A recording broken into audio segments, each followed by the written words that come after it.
devons nous aider, nous soulager les uns les autres. Et comme la charité demande cela de chacun de nous, elle est extrêmement blessée lorsqu'on néglige ce devoir important de la charité. La charité, c'est un mot qui est aujourd'hui peut-être le moins bien compris en français, parce qu'il désigne spontanément, on va dire, des œuvres caritatives, des secours aux plus démunis.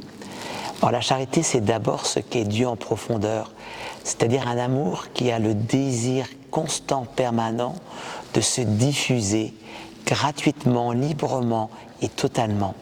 La charité, c'est un amour qui ne cesse de se diffuser, de se donner. L'être humain n'a pas le pouvoir de blesser Dieu. Par contre, Dieu a décidé de se rendre sensible. Et donc oui, il a quelque chose en Dieu comme d'une tristesse que nous ne soyons pas charitables. Non pas parce que lui serait déçu, mais parce que ce n'est pas profondément conforme à ce qu'il est et ce comment il nous a fait. J'ai eu la joie un jour de préparer des noces d'or d'un couple dont elle était malade depuis 30 ans. Le mari a eu cette phrase qui m'a beaucoup ému, il m'a dit « Je ne pensais pas que dans mon cœur il y avait autant de formes différentes d'aimer ma femme, y compris dans sa maladie. » Et c'est ça profondément la charité, un amour qui se donne au point d'être sensible aux besoins et à la misère de l'autre. Et en fait, ce qui blesse l'amour, c'est de croire qu'il est enfermé dans une forme de perfection qui serait le bonheur, par exemple, et qu'il n'a pas cette capacité inouïe à être ému par la détresse de l'autre et à savoir y répondre comme intuitivement, mais parce que tout simplement il a besoin, il a envie, le désir de se diffuser.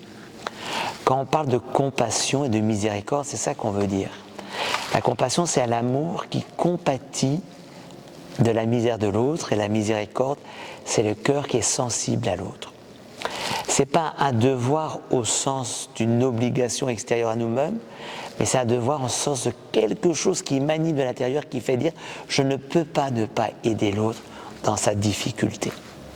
Ce n'est pas facile parce que nous nous battons avec notre orgueil, avec le besoin aussi de se protéger parce que la douleur de l'autre peut être envahissante et il y a des personnes malades qui sont sans doute malgré elles très envahissantes et il faut trouver la juste distance. Donc ce n'est pas facile d'être charitable, mais c'est notre désir le plus profond. Et plus on se sent protégé dans la main de Dieu, moins on a besoin de se protéger des autres. Et plus il y a ce génie de savoir ce qu'il faut donner et ce qu'il ne faut pas donner au sens de ne pas paraître pour l'autre comme un sauveur, parce que là finalement on tombe dans un piège et on blesse l'autre.